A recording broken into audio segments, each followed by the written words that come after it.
Good evening, everyone. It is Tuesday, January 14th, 2025. And it is the January general meeting of the Multnomah Neighborhood Association. I'm Moses Ross, your president. And we are calling this meeting to order. We've got a very busy agenda. For those on Zoom, we currently have, let's see here. We have 13 people online on the Zoom. We have myself and our secretary in person for a total of 14, with more people coming in, another person coming in. So 15 people online, 2 people in person. Let's just go ahead and get started here. 7:05. We've got a full agenda. And I'm just poking my head out to see if anybody's coming out. It looks like this is it for in person. Okay. For those online, there is the online public folder that contains all the documents that are relevant to this evening's meeting. Let me very quickly grab that link for you and put it into the Zoom chat.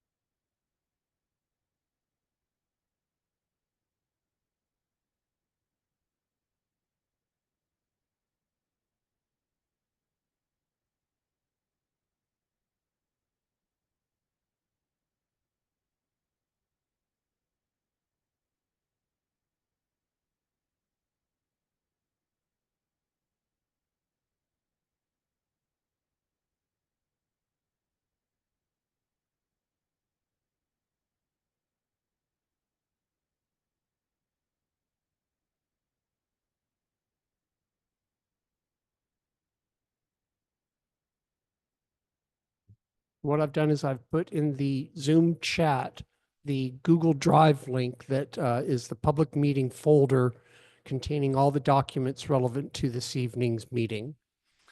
One of the first things that is relevant here, let me get back over here. No, not that. Darn it. Where's that agenda? Okay, there we go. So we have the previous minutes from the December meeting in the public folder. Are there any additions or changes to the meeting minutes from December that need to be made to update those minutes?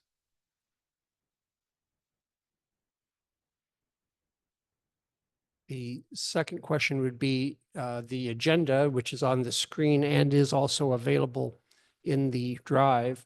If there are any changes or any omissions from the agenda that need to be made before we get started.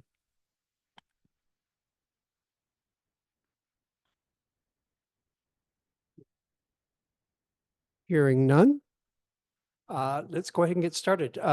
The review of the meeting procedures. The reason we have that section in there today is because one of the motions that we are voting on today is a proposed bylaw amendment. And the bylaw amendment requires a vote of a majority of 2/3 of the voting members for it to pass. Now, this is not a board vote. This is a general membership vote akin to the one that we do every November. So if you have previously attended a meeting and you have filed to be a voting member as per will, then you'll be able to vote on that bylaws amendment when we get to that. And the other motions that are being discussed tonight will be board motions. So those will be limited to the officers of the MNA and to the board members of the MNA.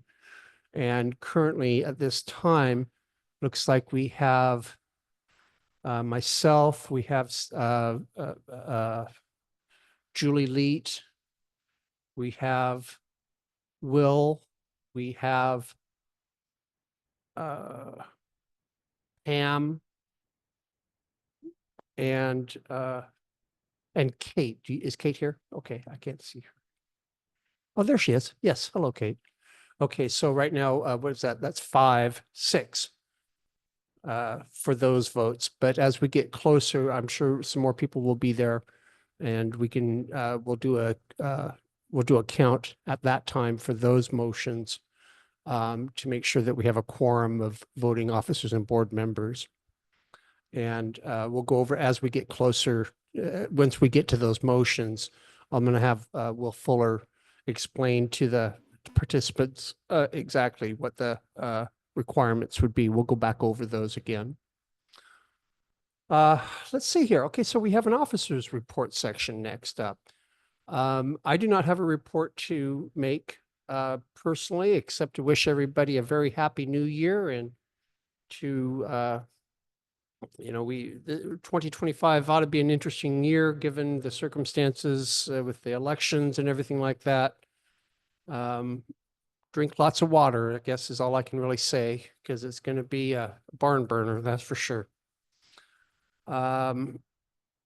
Nick, our treasurer, is out of town in Mexico right now, and our treasurer does have a treasurer's report, but he's unable to make it in person. He did, in the public meeting folder, submit a report, and that's available for review. So if you'd like to see our status of our financial status, and that's where that document would be, and you can review it there in lieu of a verbal report from Peter Sampson, our treasurer. And then last but not least would be our secretary, Julie Leet, and she is shaking her head, no, I do not have a report, which means that the M&A officer's report. No, I should mention too that the vice chair position is open. If anyone on the call tonight or here at the meeting tonight is interested in being the vice chair of the neighborhood association, please reach out to me and let's talk. Otherwise, we do have 3 active officer positions right now: chair, treasurer, and secretary. The next point on that is a conflict of interest statements. This was something that was brought to our attention from the District 4 Coalition. The District 4 Coalition is the organization that has been formed with the new government, city government. Basically, it's the new evolution akin to Sweeney, Southwest Neighborhoods, basically the coalition of all of the neighborhoods in District 4, which is the west side of the river, the Sellwood and the Eastmoreland neighborhoods.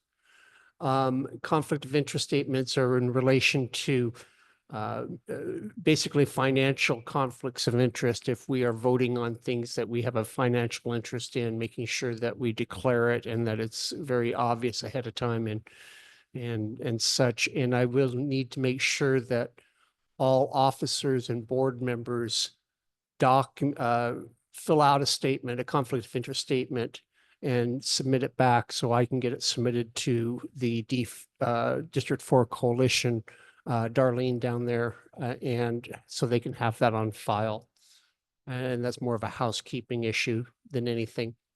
And so that conflict of interest, if you're a board member, right, or an officer, please hop onto the public forum or the public folder, download that and fill it out and send it back over to me if you could, please. And then the last but not least would be the Neighborhood Association Board Retreat. Every year we, here, let me do this real quick, stop this. Every year with the new, well, since last year, since our new format, I've established hopefully a new ongoing tradition of the new board and of officers and board members get together in the month of February, early February, to get on the same page as far as this year's goals and objectives, and to have a afternoon of some camaraderie and shared vision as far as what we want to accomplish in the year of 2020, this year of 2025. I'll be sending out a notice to all the board members and to all the officers pardon me, with that date and time. And I can safely say it'll be on a Saturday.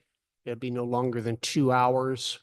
And I think we can conduct our business really quickly in that. And I think more than anything, just to establish a sense of camaraderie and put faces behind names, and to establish a set of goals, for annual goals and objectives for the neighborhood association. So I'll be in touch when it comes to that. All righty, 7:15, perfect timing. Under in the agenda, we have under announcements. First thing first, until 7:30, we're going to have a quick presentation, 15-minute presentation from the Multnomah Neighborhood Emergency Team representative, Tom Boker. And Tom, are you out there? And you're on mute, sir. There Yeah, let me get unmuted here. Thank you. And the floor is yours for the next 15 minutes, sir. Oh, thank you. Can someone give me a screen here? I've got a presentation to make.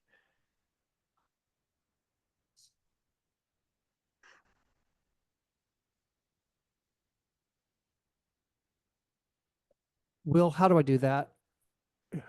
Can we give Tom co-hosting privileges? No, he doesn't have to be a host. He should be able to share his screen at this point.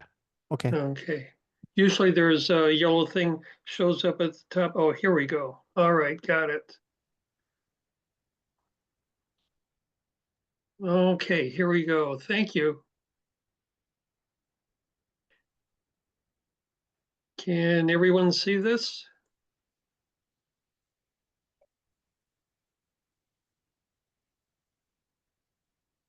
Can everyone see the screen? Yes, I can see it. Okay, thank you so Yes. much.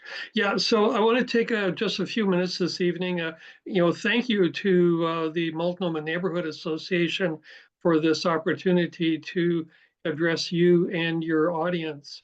I just want to do an introduction to what's happening with the Multnomah Neighborhood Emergency Team, and some of the activities that we have going on. And so we can do some questions at the end. And after the presentation, I have a link to drop into the chat that goes out to a document with links to other documents. So there's information to share. So we want to be your preparedness partner. So my name is Tom Boker. I am the team lead for the Multnomah Neighborhood Emergency Team, and have been for the past year. I want to talk this evening a little bit about winter storm preparation, and then one of the major projects that we have going on with the team, which is community preparedness pods. And we'll talk about how neighbors are joining together to form these preparedness pods, and explain a little bit about how that works. And then also we'll talk about the neighborhood emergency team itself, what that's all about. So in terms of winter preparedness, when we get these ice storms, this is really more of a reminder, because most or all of us have been through this, but basically avoid unnecessary driving, which means shop early, get your prescriptions in order, any renewals you have, make your food purchases, and just get yourself prepared to sit in for a number of days.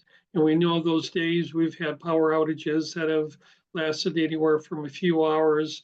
We live near the post office. Last winter, we were without power for 3 days, but we know people have been without power for a week or longer. Get some traction for your vehicles, chains, good snow tires, and buy the traction devices for your shoes. They are invaluable when you're out and around trying to walk on iced up snow or icy driveways and sidewalks. Fuel up and charge up. You may wind up having to use your vehicle as a place to keep warm, so make sure that you have at least a half a tank of gas, and that if you are going to warm yourself in your car, do it in an area where the exhaust is well ventilated, don't want any carbon monoxide problems. And charge up your batteries, your phone batteries, any other power banks, any other things that you have to charge, including your electric vehicle. Make sure that everything's topped off. And then lastly, contact your neighbors. Find out who may need assistance. Either they may have some mobility issues, or they just don't want to get out in icy conditions. And see what type of service you might be available to them. If you have a camp stove, get prepared to do some cooking on that, maybe even preparing hot water for your neighbors. The third day we were without power in our HOA complex. I finally made it out. I went and I grabbed 2 boxes of coffee, glazed donuts, and brought them back. And people were very thankful for that. And so some of them made their day. The other thing is that, get together with your neighbors in the Midwest, which has a tradition of winter storms. Neighbors get together and they make a party out of it. So think about commiserating with others and not just being miserable alone. Which, talking about your neighbors really brings us to the subject of our community preparedness pods. Well, what are these? Basically, these are neighbors who meet and plan for emergencies. We're in the process of setting up pods around the Multnomah neighborhood. These pods are mostly based on pre-existing social connections. These might be neighbors that have, maybe they've attended backyard barbecues together. Maybe they have a teenage child that's providing babysitting services. But there's some type of a connection they have with other people. And these are people that get together for social gatherings. What they're doing is planning for emergencies, but that doesn't have to be the only topic of discussion when they get together. Why are these being formed? Well, emergencies happen. We know that. We've been through, too much recently, and we see what's happening in Southern California, and things do wind up happening, and it's better to be prepared in advance for some difficulties that may wind up arising. But the other thing is that these relationships wind up strengthening the community. It gives you an opportunity to know and understand more about what's happening in the neighborhood and your community. For many people, this provides a increased sense of security about who their neighbors are, and that in the case of an emergency, that's not the time to do introductions. You want to get that out of the way beforehand, and this is an excellent way to do that. In addition, it expands your social connections beyond maybe just the 2 or 3 people in your immediate area, but it gives you a broader base of connections in the neighborhood. So how are these pods organized? Typically, it's like somewhere between 1 and 10 neighbors that get together. These neighbors are typically in relatively close proximity to each other, so that there is opportunity for quick and easy response in the case that someone may have a need. They have periodic gatherings. Some pods are meeting monthly, others are meeting quarterly. The schedule is flexible. The people that are in these pods wind up sharing information with each other that may be important for emergency preparedness. So this can be things like, well, how many people are in my household? Does anyone have any special needs? Do I have any type of skills or equipment that may be handy in an emergency? For example, do I have first aid training? Or do I have a generator that can be used for recharging batteries, that type of thing? Each pod is led by a liaison person. This is not anyone that needs any type of preparedness knowledge beforehand. Their activities are to coordinate the meetings and then be an interface person between the people in the pod and the neighborhood emergency team. So Multnomah Net is a resource for these pods. We share best practices. We help to separate fact from fiction. We can curate information based on our training, which I'll go into shortly. Based on our training, we can provide education about water, emergency water sources and such, food storage, sanitation practices for in the case of a major emergency, what to do about power, and also in a major emergency, what might be needed for a shelter. We assist in problem solving. We have exposure to a lot of people, a lot of different circumstances. And again, we can rely on our training to help solve problems that people in a pod may wind up having. Pods are self-directed. Multnomah Net does not come in and say, you have to do this, this, and this. We can make suggestions, recommendations, help analyze problems, and again, share best practices. People that are in the pods wind up making decisions about what kind of preparedness they want to do. Some decisions may be collective at the pod level. Other decisions are going to be at the household level. It could be collectively, it might be that, you know what, in the case of a major emergency like an earthquake, it really would be good to know where everyone's natural gas shutoff is so that we can prevent a fire from starting. Personal decision might be that, well, I want to store X amount of food or X amount of water. The pod doesn't need to dictate that type of a thing. So this effort of building pods in Multnomah began in the spring of last year. Currently, we have 10 pods organized into 3 clusters. There are multiple pods in a cluster. We have more than 60 households are currently participating in the pod organization. Most of the pods have had their first meeting. I and several of the other Multnomah team members have been involved in making presentations to these pod groups on general preparedness, but we get into specific topics like water emergency sources, storage and disinfecting, and we can get into other topics like sanitation, for example. We need more pods. We would like to have, you know, scores and scores of pods scattered throughout the Multnomah neighborhood, and that will happen as time goes by. So this pod effort is being driven by the Multnomah Neighborhood Association, the Multnomah Neighborhood Emergency Team in cooperation or coordination with the Neighborhood Association.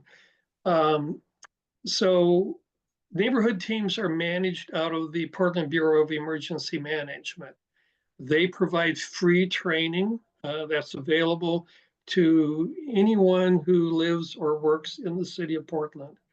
The basic training includes topics of like emergency response, light search and rescue, medical triage, radio communications, and about a half a dozen other topics.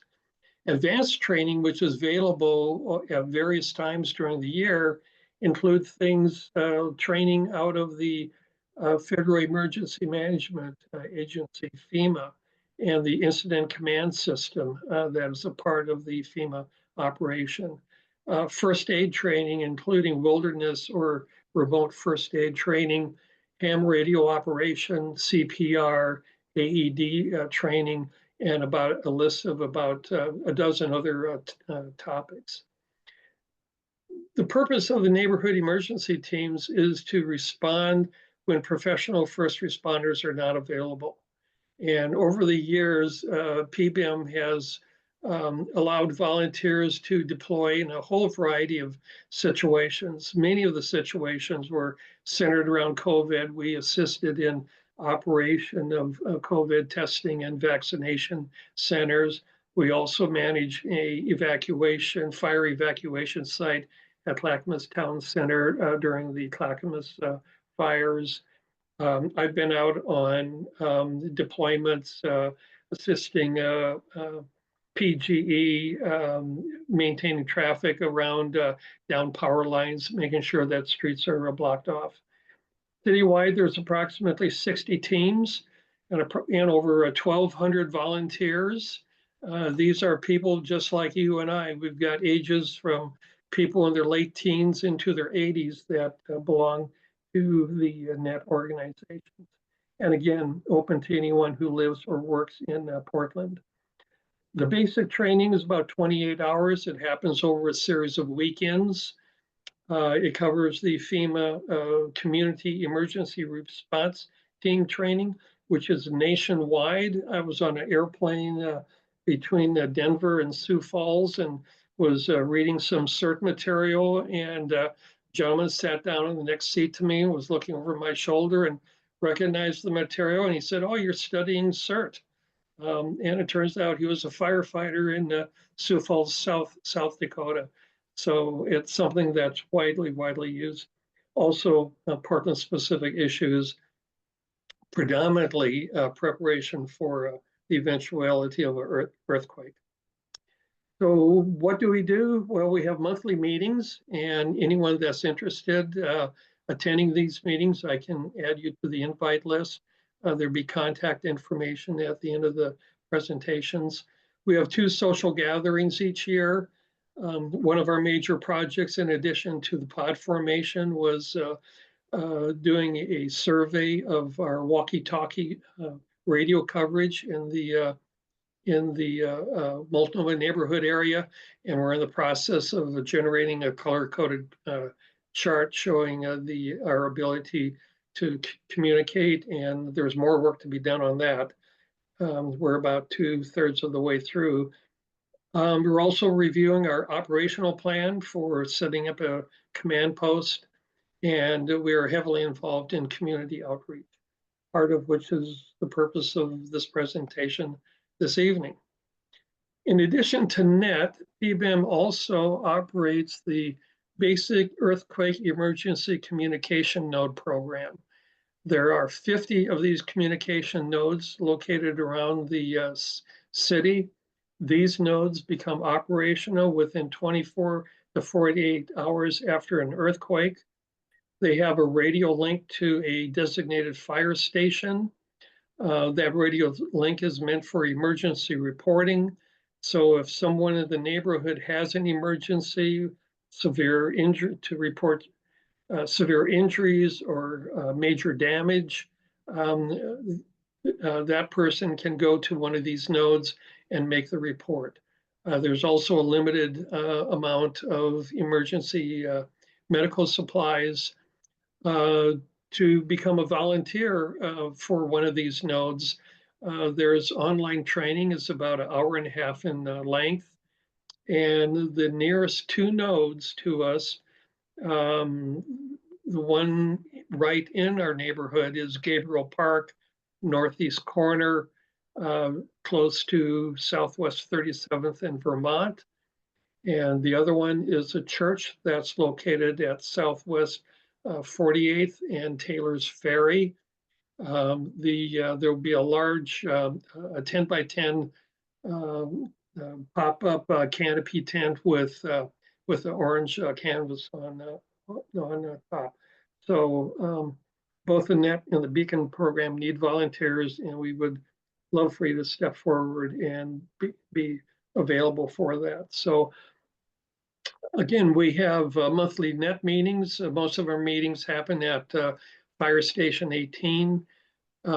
We cover about 1.5 square miles, 4,500 households, about 7,800 residents.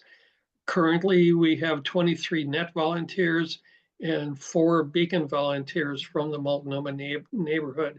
And we need more volunteers to step forward in both programs. Both the Multnomah Net and Beacon maintain emergency caches. We receive no city funding for those caches. So we rely entirely on donations. And there are several ways to make donations to the program. One is through the Fred Meyer program. If you have an account there, you can select a organization for charity money to be donated by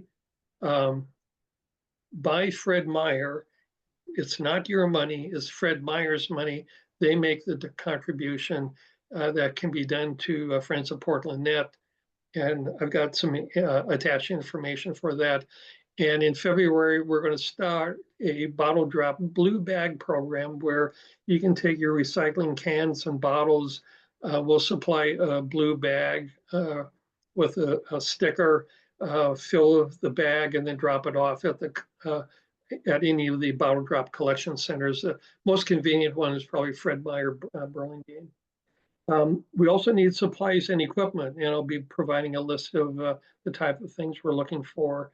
I can be contacted at multnomahnet@gmail.com.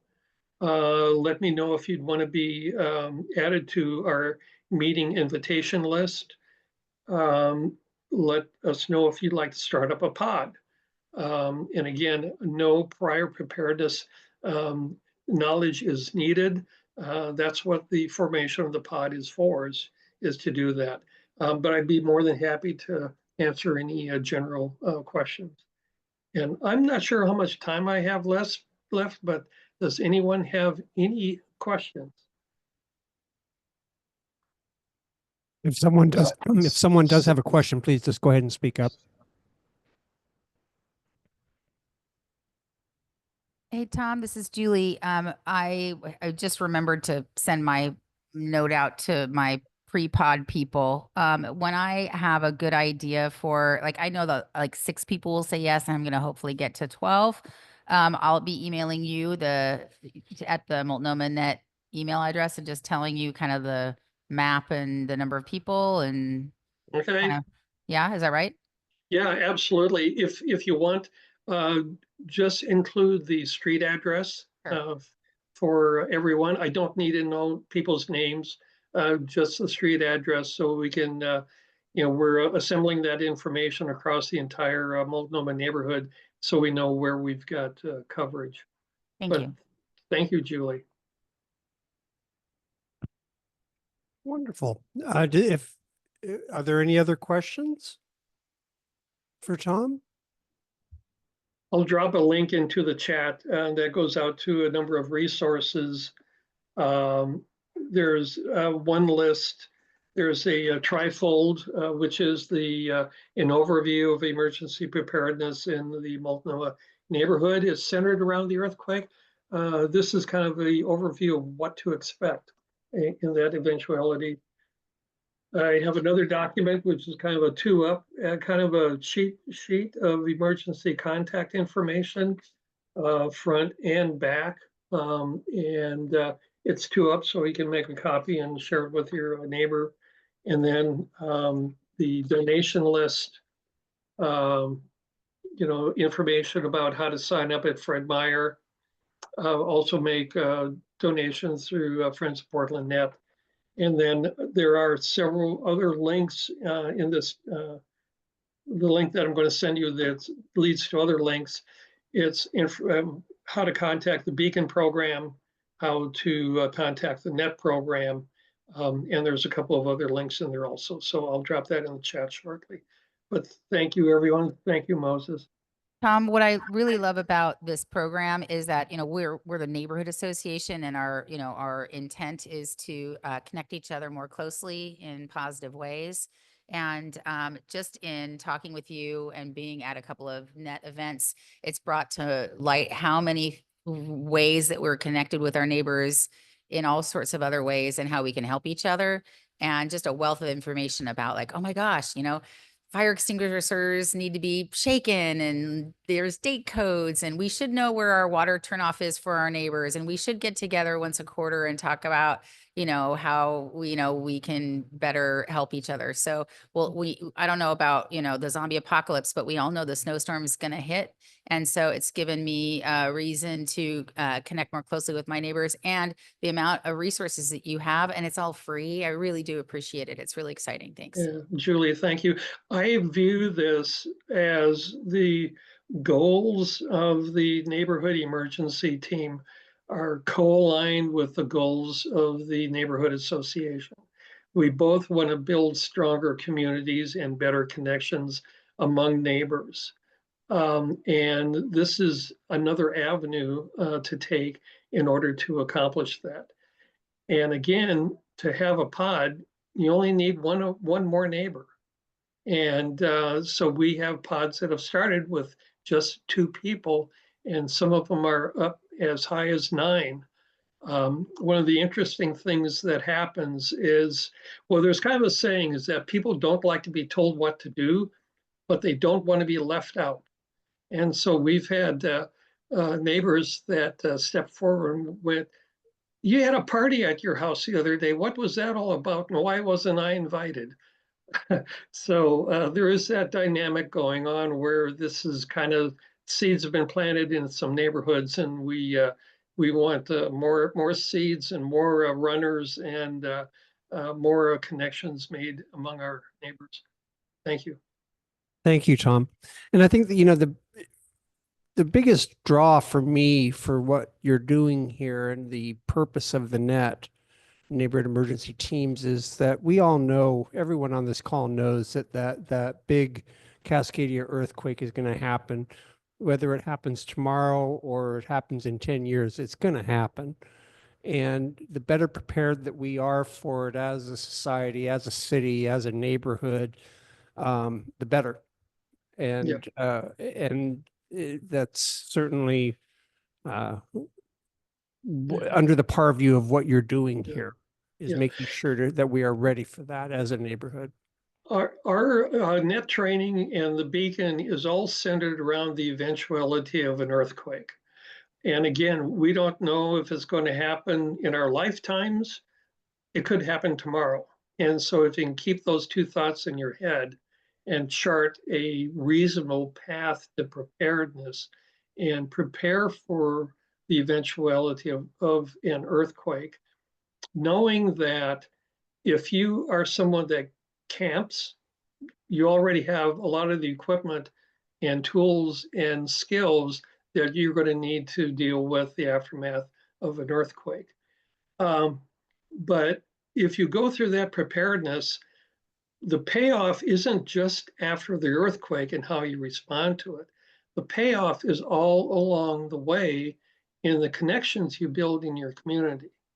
That's the immediate payoff. There's a big bonus at the end if something were to happen, but all those efforts you put into connecting with your neighbors, being of service, being a resource, helping someone out, receiving help if you need it, just being that person that goes, "Oh, I know them across the street, and they made a last-minute decision to, go to the mountains, and oh, there's FedEx just dropped off a package. They're not going to be there for 3 days. I better go grab it before someone else does." So it's those small payoffs that wind up coming along the way. So. Amen. Amen. I mean, I remember we had during the last real bad cold freeze we had, what was it, about 3 years ago? It's the whole idea of getting to know your neighbors. One of my neighbors was an old elderly woman that didn't have heat, and we were able to rustle up a heater for her, a gas-powered heater for her, and it made a big difference. And and it's that the satisfaction of knowing that you're helping your neighbors, but it's also the satisfaction of knowing that you're connected to your neighbors. Sense. Exactly. Absolutely. Yeah. Very good, Tom. Once again, if folks have any other questions or would like to get more involved in the Multnomah Net, the email address is multnomahnet@gmail.com. Of course, you can always reach out to us here at the Neighborhood Association. Reach out to me at president@mna pdx.org, and I'll make sure that you get connected. Tom, thank you, sir. You're welcome. I'm dropping the link in the chat right now. So Oh, perfect. Thank you Yeah. very much. Okay, next up here. And what I am going to do is, we have our committee reports that are going to, we're supposed to start at 7:40. I think what I'm going to do is I'm going to take some adjustments to the agenda here.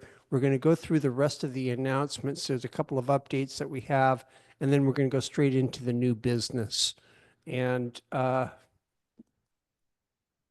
yeah, let me run with that for the time being, but let's get through. It's 7:45 right now. Let's take the next 15 minutes to finish the rest of the announcements, and then let's see where we can go from there. Pardon me. Okay, next up, the Martin Luther King Jr. Day Solve event. And that would be our Secretary, Julie Leet, who is highlighting or is headlining that or is coordinating that. So Julie, I'm going to pass the baton to you. So this is something that we've done in the past. It's just a solve event, and I chose Southwest Barber. So I opened it for 20 people, and we had 10 people waitlisted to the point where Solve called me today and asked if I would expand it, which is I've never had that happen before. So it's 30 people now, and we'll be grouped into pods, haha, and we'll have 5 people going from like Terwilliger to Safeway, another pod from Safeway to 30th, another pod from 30th to Wendy's or something, and then the fourth one to Walgreens, and we'll have Solve pick up the trash from there. I have 5 people I'm going to identify. They're the teenagers, and they are going to go paint the Barber wall. If you guys know the wall that's next to the burned down Atticus Pot Shop, so fancy. It's a giant 600-foot eyesore, and we are going to make it gorgeous. So on Tuesday, when you're driving on Barber to get to Fred Meyer or wherever, enjoy the Pebble Path beauty that will be all uniform for the next tag. But it's okay, because when it's uniform like that, a tag is removed within minutes. So don't worry about that. So that's the Solve event. If there's anybody who really, really wants to join and who has not yet joined, call or text or reach out to me, and I will find a job for you. Let's just pray it doesn't snow. And I wanted to update. Oh, can I go to the Little Free Library? Yeah. I was hoping you might. Do you happen to have a link to that Solve page for Of course. I'll RSVPs? put it in the chat in a moment. Okay, Julie will put that into the chat for everybody that's online at your earliest convenience. I know that you've got the next topic, and that is the Little Free Library. So we made a goal to fund $1,500 to rebuild the Little Free Library that was in front of Sage. We did so through an amazing outpouring of support through the community and straight up donations. And then the 3D printing community here in Portland helped recreate the design in Christmas ornament. And we made, anyway, the community stepped up, the businesses stepped up, the community stepped up, and we had to finally close the ornament and the fundraising because we raised, I think, $2,700, which is way above the $1,500, which also included padding for maintenance of the Little Free Library. The designer has all his money, and he's about a third of the way through the design. We're going to be reaching out to the K2 or Coin News for, we'll do a press release and invite them to the reinstallation and rededication party in March, when we don't have a date yet. And all of the excess money, some of it will be going to the general fund, and then some of it will be going to what we're calling the Little Free Puzzle Library, which will be an installation at Spring Garden Park. It will be in the same format as the little puzzle. There's a Little Free Library, but it'll just be a different form factor. So I have a project manager kind of volunteer for that project, and I'll be putting a budget together, and that will be a summer project, bringing in a lot of different people to help build and paint and all that kind of stuff.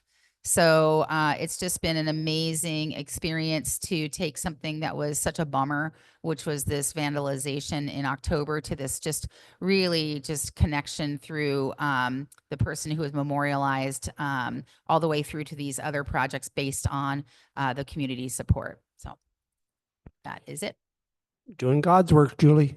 That's beautiful stuff. I mean, and it's another example of the neighborhood coming together as a community to better our neighborhood. I mean, just here, wait a second. Let me just make sure that everybody gets a chance to see. What you see here is one of the ornaments that Julie was able to have created to and sold to raise money to build the actual one. And then also, in addition to that, these awesome bookmarks in honor of the free library. And they were also sold to raise money to rebuild that. And any last, what's the ETA to having it rebuilt or remounted? We are saying March. And then, by the way, we do intend, and we'll take ideas. We have other ideas for utilizing the ornaments, for placing them in other book libraries and other free libraries throughout the community with a QR code on the bottom. And it'll be in a tag saying, come visit me at Multnomah Village for a free coffee at Village Coffee or this. So we've got all sorts of other plans once we calm down after the puzzle library is done on how to brand this to be reasons for people in our other areas to come and visit the neighborhood, and Easter egg hunts. There's all sorts of other things, but I won't trouble you with that stuff right now. If anybody's bored and wants to do stuff, call me and we'll talk about the other fun things we can do. Fantastic. That's really a good one. That's really neat. Okay, the next subject, was there a question? No, okay.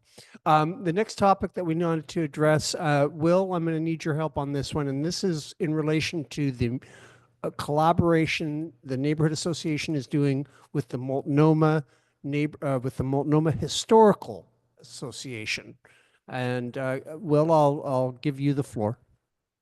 Okay, thanks, Moses. I did get a letter from Patty Waitman Ingebrigtsen, who's the lifeblood, if you will, of the Multnomah Historical Association. They've been really keeping the flame burning for the history of the neighborhood. And she sent a small welcoming letter, which I put out in screen sharing there. But I'd like to read it out loud for the people who can't see it, because this is really a historical event. The Historical Association, Neighborhood Association, the Business Association, and Neighborhood House are collaborating to preserve and enhance the history of their area. So here's what she said. Hello, Multnomah neighborhood. Multnomah Historical is very, very happy to accept Multnomah neighborhood's help with gaining storage space in the lower level of the neighborhood house. We're almost moved in and so grateful for the help. Since we've been treading water and pinching pennies, we have not really been active, but now we are so appreciative of the storage space, which will make our collection so much more accessible for us to do our work. Please look for us at the upcoming neighborhood and business meetings. We're having a big membership drive and we'll be putting together goals and plans in order to move forward. We're eager for new members and also members who want to help with volunteer projects. Our mission has always been to preserve the history of the Southwest neighborhoods, and this is our 47th year. Our website is down, and we're trying to retrieve some of our online materials. It's a work in progress process. Happy New Year, your friends at Multnomah Historical. Well, I'll say this, I remember many folks on this call at the meeting today may remember back when the Southwest newspaper, the Post, was around, and the the Historical Association would worked in collaboration with them to highlight some historical aspect of Multnomah each and every month. And this was back when, you know, and the Historical Association was very active. Patty always has been doing it for so long. And, you know, if there's folks that want to get involved or, you know, help her out, she's itching to be able to pass the baton. But in the meantime, we have now a permanent place for the materials. And God bless her, she was paying out of pocket for a storage unit for all of this. That's how much she cared about this project of keeping these historical records of our neighborhood. She was paying out of pocket for a storage unit up there at Public Works up down the street. So it's been our pleasure as a neighborhood association to be able to now help her in such a way where she can save some money and still accomplish her goals of maintaining and retaining the history of our awesome little slice of Portland. So good stuff. Have I missed anything there, Will? Have we covered that one? I think so. There's going to be an ongoing collaboration between some of our members and the people in the Historical Association. So stay tuned for some more events over the next few months. It's a really exciting project, and we're doing a service for everybody involved. Okay, great. Next up on the topic is the Spring Garden Park leadership change. I can just very briefly go over this, and I'm going to ask Pam Fox, who's on the call tonight, to add to this. Long story short, the Spring Garden Park, the leadership has changed, and they've become an official committee of the neighborhood association, and have plans for the future. Pam, do you want to give us a quick Sure. summary of what's going on there?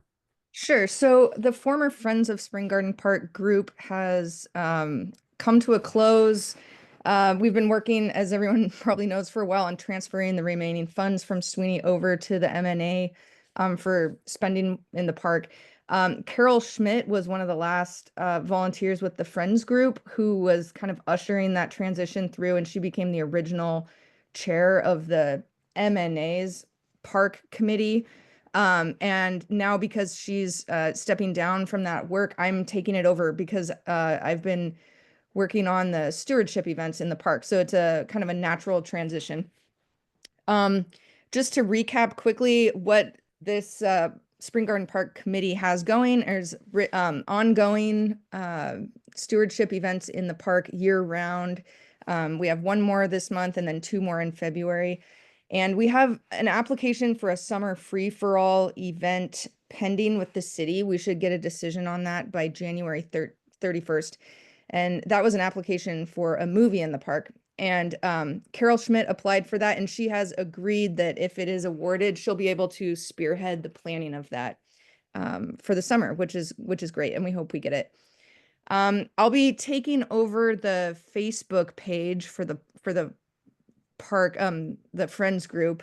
So that will really be kind of the only continuity between the former Friends group and the new committee, is just maintaining that social media presence and keeping the followers informed, just now via the MNA. We're also in the immediate area of the park looking to start an emergency preparedness pod as well. So we're trying to get on board with that project, and I think that's it for now. There will be future reports. So. You also have Tom's contact information, and I'm sure you can network with him as far as helping to get that pod set up there. Yes, we've connected on that. Thanks. That's awesome. Yeah, go ahead. Thanks, Pam. I wanted to do take over real quick and try and share my screen. Can you see that? Anybody? Yes, Does I anybody- can see it. I see You it. can see it. You're So live. that may or may not look familiar to you. That's the former Corrine Cottage, or what we're trying to, I think we're still branding it FOPO, former post office on Troy. We're wordsmithing names for it. But we received approval from the owners to make a mural. So this is our proposed, this is the third iteration, but this is what it will look like. We have a volunteer on the group who will be the project manager. We have the artist. We are putting together a small budget. And any comments, any thoughts on the, we're open to any, input as to what else you'd want to see. And this will be something where we'll open up for volunteers for painting parts of it, collaborating with the artist. And this is going to, some of it will be done in the, the next 4 months. And then really we think that, we have to wait for enough dry days. So it'll be early summer before it's all finished. So there you go. That, Julie, is beautiful. No ifs, ands, or buts. That just is impressively cool. So that looks great. And if you want to connect with me offline, we're looking for a mural on the east wall of Healthy Pets near the dinosaur or around the dinosaur. So if this artist has any interest in designing something for that, that would be awesome too. This is Ken Seiden, by the way.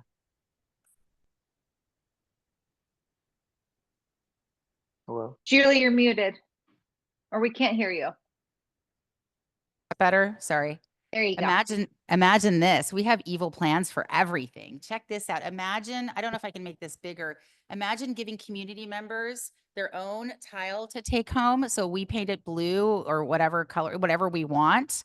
And each community member can bring it back and we create a connected kind of situation. This is just one idea. This is just one random idea that we threw out. Am I sharing do you see the dinosaur or are you still seeing the? We still see Coin Cottage. Oh, I'm sorry. I'm getting all excited. Stop share and then share again. How cute would something like that be? This is just a random idea, but we know the idea of allowing families and people to take a piece, paint it, and then bring it back. And we didn't know if the dinosaur needed to stay or he's adorable. But anyway, so yes, pretty please and thank you. We are using the Coin Cottage as proof of concept that we know what we're doing. The artist is amazing, and we would like very much over time to have a mural walk and then scavenger hunts. We have all sorts of ideas on, yes, and Healthy Pets side of Village Park is our white whale, our white wall. Terrific. Great. Thank you. Looking forward to that. That Thank is amazingly cool. Yeah, I don't even know what to say. That just is so impressive to me. The fact that these grassroots projects to improve our neighborhood, this is what it's all about. That was from a dude that showed up in this building one time saying, I want to do this. That's how that started. So cool. Okay, last but not least, as far as on the agenda would be just to notice that the Land Use Committee, the previous chair, Beth Omansky, has resigned to focus on the D4C, the District 4 Coalition work. And so we do have an opening there under land use. Okay, so now let's get to the committee reports. And actually what I want to do first is I know that Lisa, are you still here with us? I think I see you here. Yes, I'm here. Lisa, I appreciate you being here. Can I bump you up first to the committee reports, and then we Sure. can also talk about what we're going to be doing with that motion so we can get that part of it out of the way as well. Sure. Okay. So I'm going to read from my notes here and try to be as concise as I can. I'm part of the 4 reps for the Community Advisory Committee, and Mark is here with me tonight. In November and December, we canvassed the area and handed out flyers to the adjacent neighbors. Those who were not home, we left a flyer and we just sort of let them know what the Community Advisory Committee does, and if they have any questions, they could contact us. And then in December, we had a meeting. The four of us are representatives from the Neighborhood Association, and we meet with the Shelter Services, Joint Office, Homeless Services, Sunstone Way, who operates the Multnomah Safe Rest Village, and West Hills Christian School. And all of us meet every month. And during our December meeting, we talked about the neighborhood ambassadors, lighting, noise issues, parking, and area litter and cleanup regarding the Safe Rest Village. So I'm just going to give you a little more information about each of those areas we discussed. Urban Alchemy, which is one of the another operator at another Safe Rest Village on the east side of town, has now been contracted to fill the role of neighborhood ambassadors. They patrol the extended engagement area, which is approximately 250 feet surrounding the SRV. They're there from 7 a.m. to 4:30 p.m. They're mostly focusing on the West Hills Christian School during their drop-off and pickup. The neighborhood ambassadors wear all black hoodies with their bright green logo on their sweatshirts. They can be contacted. They have a number, and you can get that at the Neighborhood Association under our committee's notes. There's a direct phone number to call them if you have any concerns, and I have it here if anyone wants it. So they're doing their sort of rounds. If you have any concerns, you can call their dispatch phone. Then Sunstone Way, who operates the SRV, is still handling all the issues within the fence. So we sort of have two people now involved in the SRV, sort of the perimeter security with the neighborhood ambassadors, and then Sunstone inside the site. The Shelter Services in City of Portland is asking if any Multnomah neighbors do need to report issues that are regarding the extended engagement area, the perimeter of the site, that they would also like to be copied on those reports so they can expedite resolutions to problems. So for example, I called on a camper a month ago. It sat there. We had people camping down the street from us in a big recreational vehicle. I reported to 311, but I also emailed Hendrick and Loudy, and they pull strings, however their connections are, and they were able to get ODOT out there and get it moved. So that's just an example of how they're sort of trying to work with us to keep the area cleaned up. The other thing we talked about was lighting at the SRV. So Shelter Services reach out to neighbors that have issues with the lighting. They emailed us and asked us to send photos of the lights that are bothersome. 9 neighbors responded. One does not have issues, as one of the building blocks all the lights from their home. The other neighbors all sent photographs, and Shelter Services will be working with 2 neighbors initially who live on the north side and going to help them try to resolve their lighting issues. And then other neighbors, we have not heard back from Shelter Services yet regarding the concerns we have. And if you've been by the site, you kind of see that you have a lot of white buildings, you have these huge spotlights. They're shining in people's homes. It's pretty intrusive. And we've been asking for a resolution for over 4 months, and we're still patiently waiting to get something to happen there. Also, the reps discussed with Moses about having an independent lighting expert provide some sort of analysis regarding the intrusive lighting. We as a group decided to wait to see if Shelter Services offer to work with individual neighbors will help. And if not, then maybe the CAC reps may move forward with some sort of motion before the neighborhood, the M&A board, to hire a lighting expert.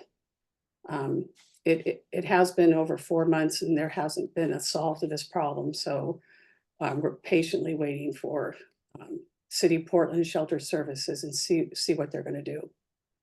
And then regarding noise, adjacent neighbors, especially on the north side, whose backyards are literally 5 feet from the pods have been hearing constant banging of doors and are being woken at night and having a lot of issues. And they came to learn that the pods were not leveled properly and not so. The pod manufacturer came in and it's been remedying the noise problems. They're leveling the pods so the doors don't hit the metal on metal and wake people up at night. And so that seems to be working, and I think that we've got that resolved. There are still random and ongoing noise from residents at the SRV yelling or in distress or screaming or arguing and waking adjacent neighbors up when they're sleeping. These incidents are not daily, they're happening on and off during the week. So the noise issue is sort of ongoing. I think it's the operator's really trying hard to manage it, but it's difficult for the adjacent neighbors. The parking, they turned Southwest 25th into a no parking zone. That was because there were so many people camping there. So now Shelter Services are going to make Southwest 25th, which is a dead end road between the former Q West property and the SRV. They're going to make that a permitted parking area, and it'll be by permit only, and that will be handled by PBOT.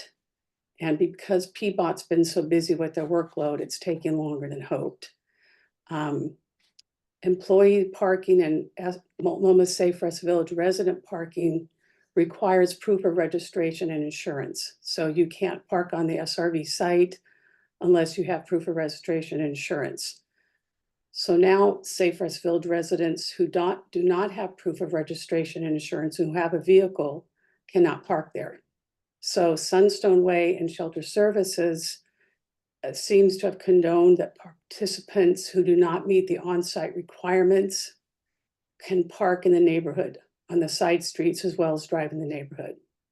So one of our CAC members, that would be me, I voiced grave concerns about an addition of uninsured motorists and unregistered vehicles driving around and parking in the neighborhood. There wasn't a resolution at the meeting, so the shelter rep said we would revisit that in our January meeting. And then lastly, neighbors have reported a lot of litter at the north end of 25th, also that no parking zone, and problems with vegetation overgrowth near the walkway between Southwest Moss and Troy Street, and also near the back fence at the West Hills Christian School.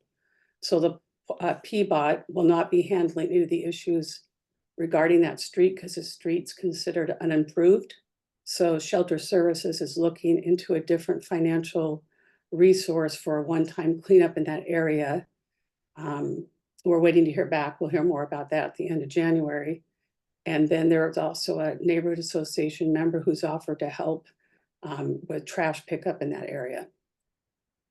So that's sort of as briefly as I could summarize our December meeting and what's going on with the Safe Rest Village. Thank you very much, Lisa, very much. You know, when it comes to the lighting, I want to encourage folks that are on the call that are here. In the public meeting folder was the information about the lighting analysis that was to be considered this evening for a vote. That will be deferred until next month, until after the full Community Advisory Committee meets, meaning our representatives, Lisa and the other 3 representatives, folks from the school, folks from the city, Shelter Services, Sunstone, the service provider of the SRV. I think I've caught everybody there. And to see what they are going to be doing about the lighting.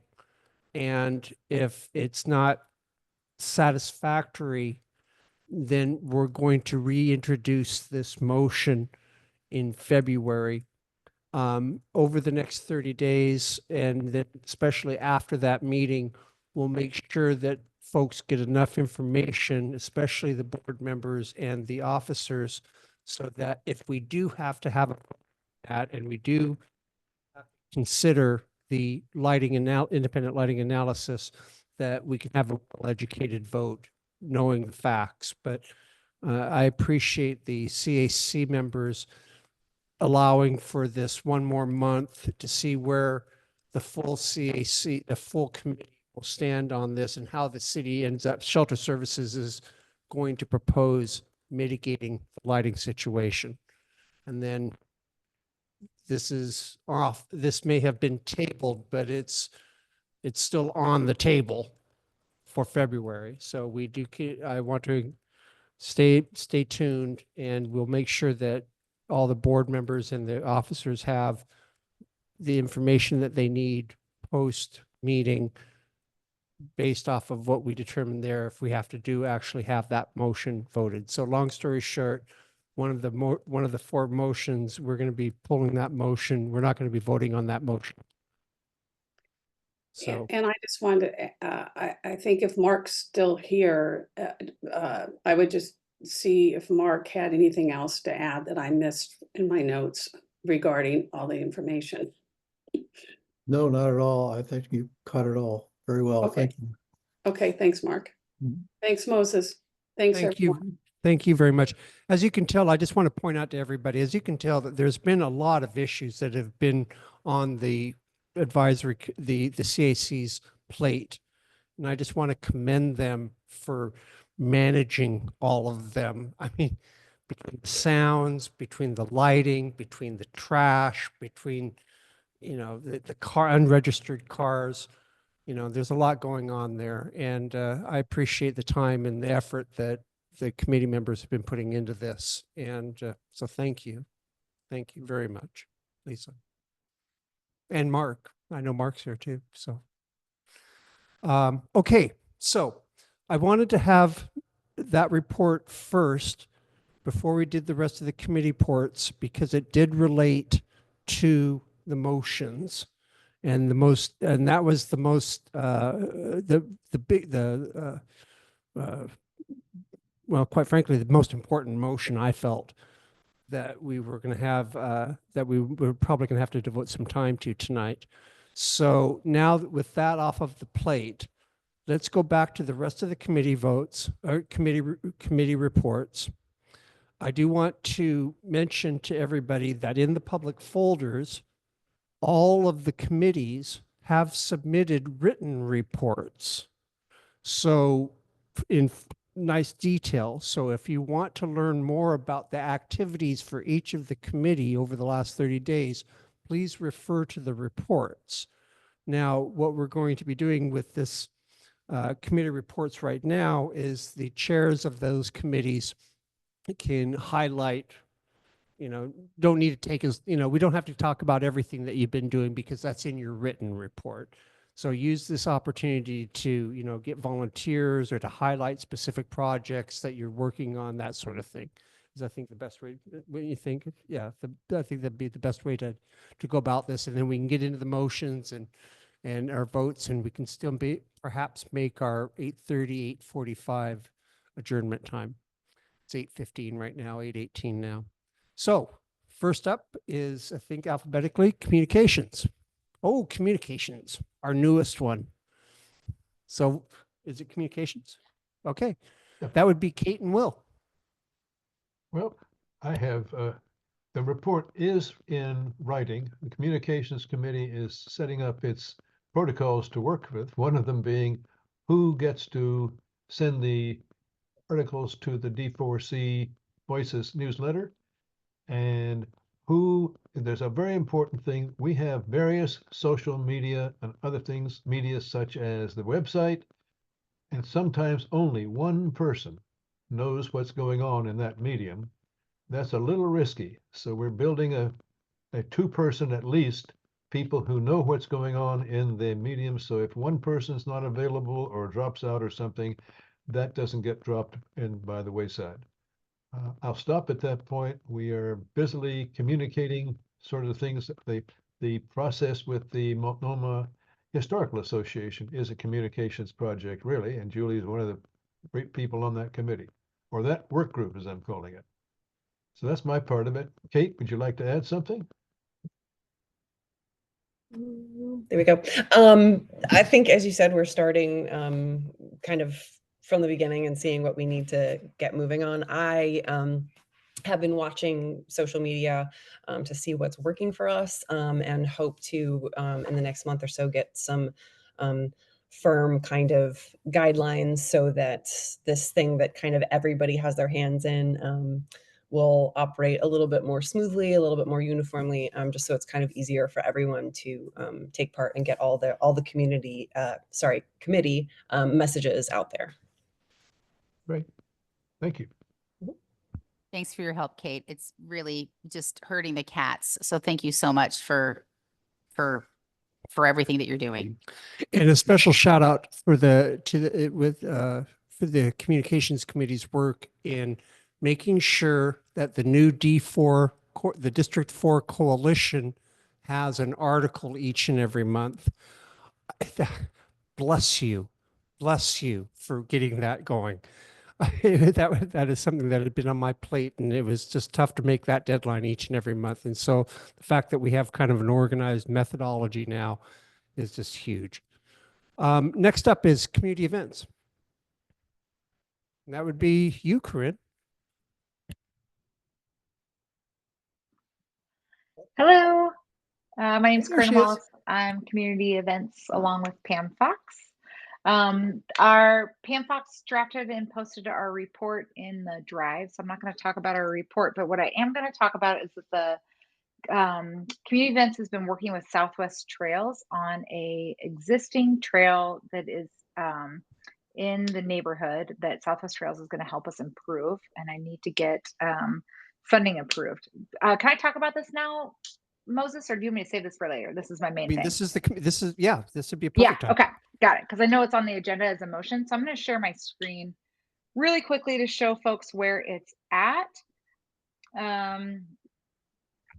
Let's see, on Google Maps. Okay. You can see my screen. There is an existing path that is, here's the main Multnomah Village in our neighborhood. Here's Gabriel Park over here up on my left of the screen. And then this is our painted mural, if anybody remembers that we did that. And Canby Street is a potential greenway at some point. And then there is a goat path, which is like a demand path that people have already started walking that goes from Southwest 37th down to Southwest Custer. And it's kind of a path that's been cut between ivy. It's a slope, so it's super slippery and muddy. There are a couple old planks there that kind of keep the retention of the path, but Southwest Trails has agreed to help us improve it and put some box steps in. And they've estimated that the total cost of the project will cost about $900, and Southwest Trails has a program where they will match you half of the cost, up to $500. And so Multnomah Neighborhood Association, community events, and some fundraising has to come up with the other $450 to cut some box steps into this path that connects Southwest 37th down to Custer Street, which is kind of your best way to get from the village down to this path and then back over to this other path that's here. We did look into exploring cutting this kind of void section right here into a path, but it's just not quite feasible. So the best we can do is cut in to this existing path and make it a safer trail. Southwest Trails has all of the plans. The permit has already been issued by PBOT. Southwest Trails knows what they're doing and making sure that it's safe and cutting in the right grade and using the right materials. My goal is to fundraise and get donations for the cost of the path and the box steps, but if we have to, the M&A would have to cover the half of the cost, which is $450. So I've got a motion proposed that the M&A would approve the cost of that like demand trail improvement. And I think eventually it would be added to Southwest Trails trail network. There's already an existing trail that runs up here on Caldu or Nevada that takes you into Gabriel Park. So it's just increasing our network of walkability when we're in a neighborhood with lots of terrain and geographic challenges when it comes to water drainage and lack of sidewalks and safe walkability. So I think anything we can do to gain an edge on that is a little victory. I'm happy to take any questions. I'm not sure when Moses will read the motion, but that's the main thing that I've got going for community events. outside of what's on our committee report. One quick question in regards Yeah. to in regards to that project. What's your estimated time of completion? Yeah. Good question. I've been working with Southwest Trails on this as an idea for a long time. But once we did a day of like community feedback, we sent out notices to the neighborhood of like immediate neighbors who live in the area. We had an immediate site meeting. The trail builder, who is Dave from Southwest Trails, has come out and met with me multiple times. He said it would take probably 1 or 2 weekend days with probably about 6 to 8 volunteers on site each time. So we'll recruit local neighbors, some like experienced trail builders. And ideally we would do it in the next few months because it's ideal to cut into dirt when it's wet. So we would probably finish it before the end of the spring. Mhm. Well, once again, more detail to come on that, especially when we have our motion that will be coming up here after the reports. Keep us abreast on how it goes, Corinne. Next up is livability. This is Julie. I submitted a report so you guys can peruse it at your leisure. I also did kind of a recap of 2024, and we were actually way busier than I thought. So that was kind of fun. I'll make sure that that's also shown there. The only thing I'd say right now is if people, there's probably a dozen different projects, small and large, that could use people's help. I've got small groups of people project managing and getting ready for the mural on Coin Cottage, and also the Little Free Library, and a number of different things, a graffiti removal program with Adopt One Block, all sorts of fun things. And if you have 5 minutes or any sort of pet project that, you know, that comes to mind, please reach out to me. I'm always looking for friends to collaborate with on big and small projects.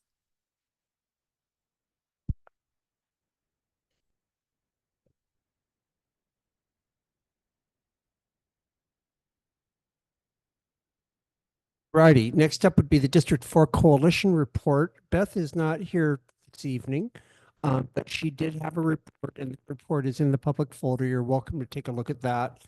And you can see the going-ons there from the D4. There is a lot going on for sure.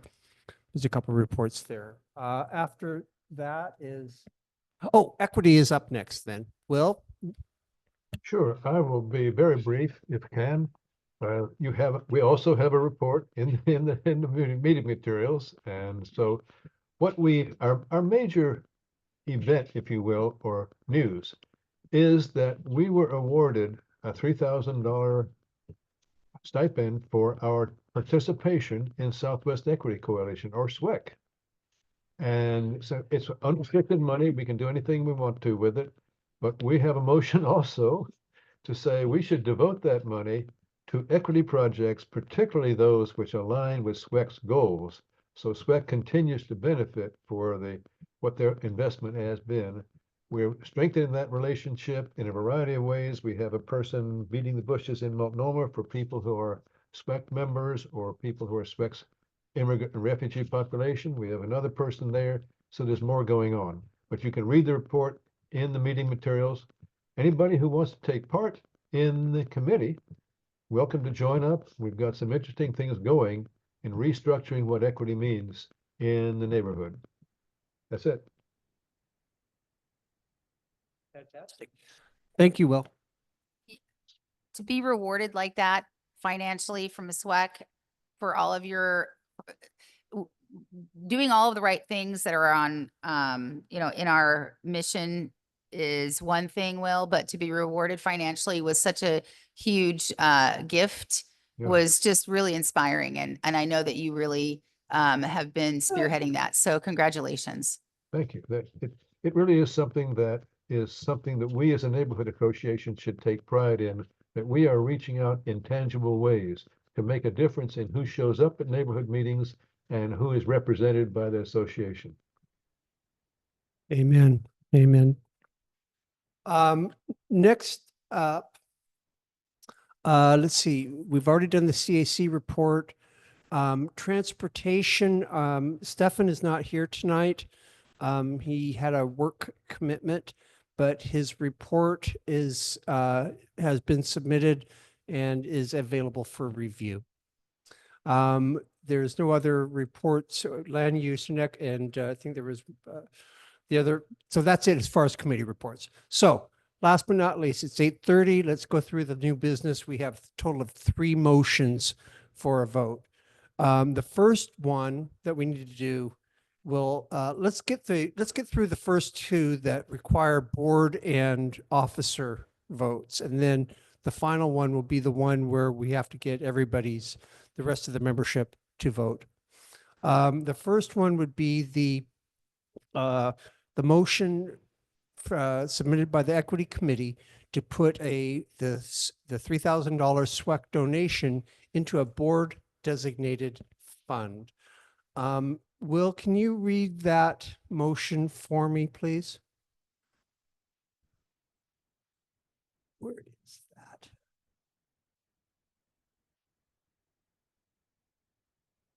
Sorry, I was muted there, but let me bring up screen share of the motion itself.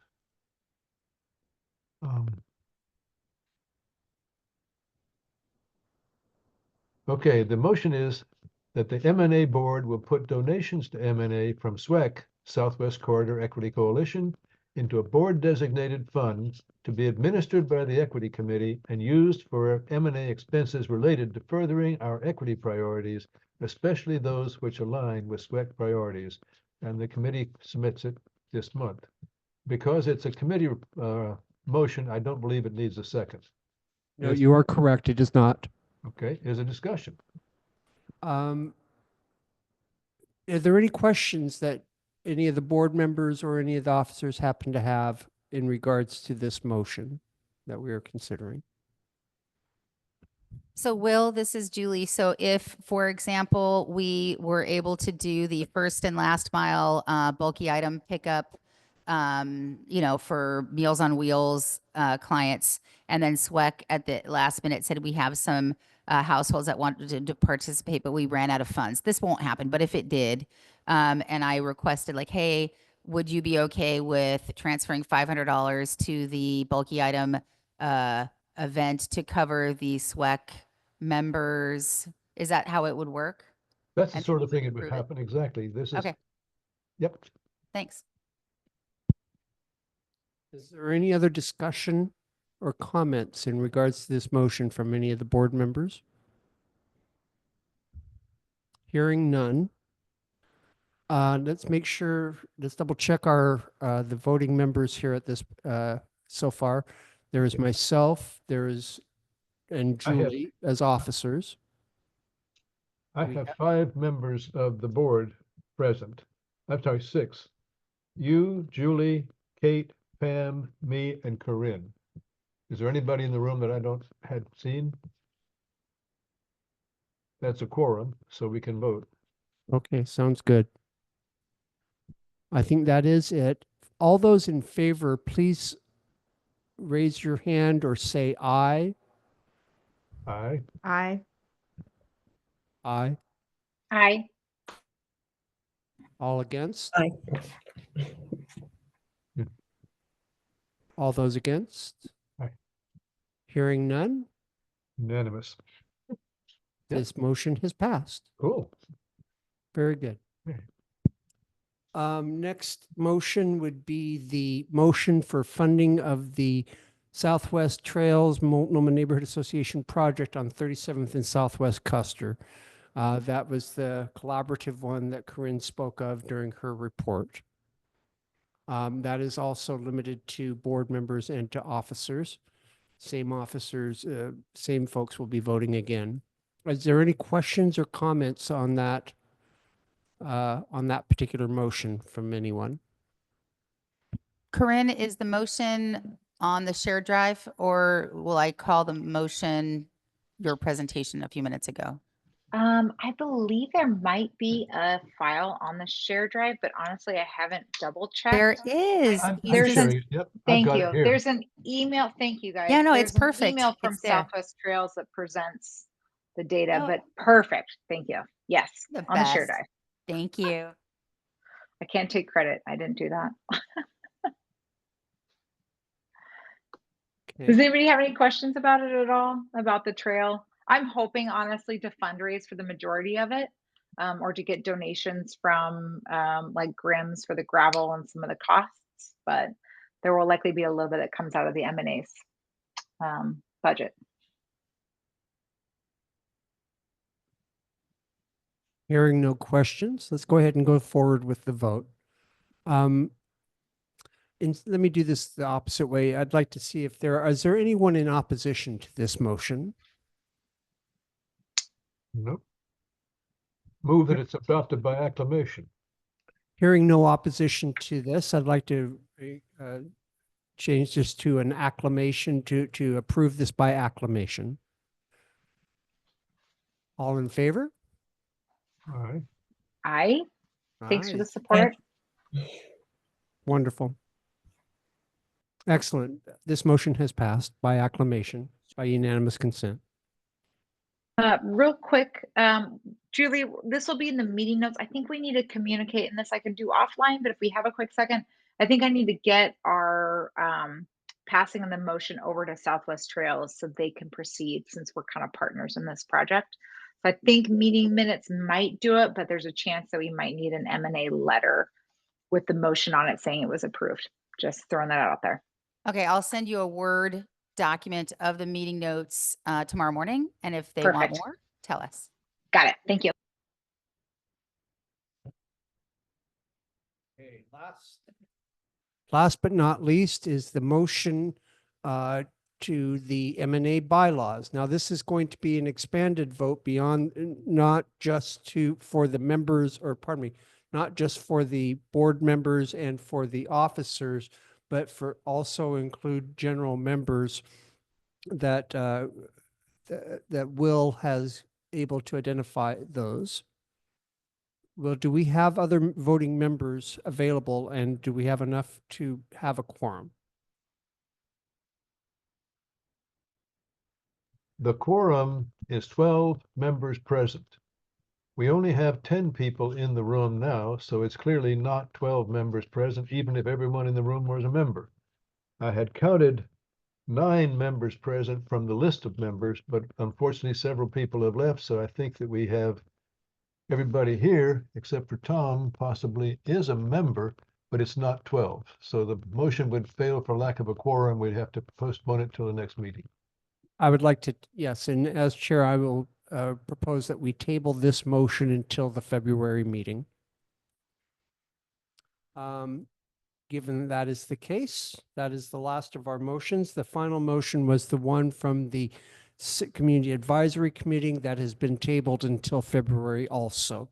So that is all that we have for motions and under new business. So it is 8:37. We're only 7 minutes behind. The next regular meeting is on Tuesday, February 11th.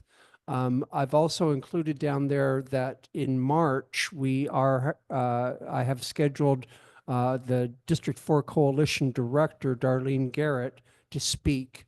But that's not until March. That's not affecting the February agenda. Two things that immediately come to mind that will be on the February agenda will be the motion for the bylaws amendment and the motion potentially for the funding of the independent MSRV lighting analysis based off of the results of the meeting that they will be holding of the full CAC later this month.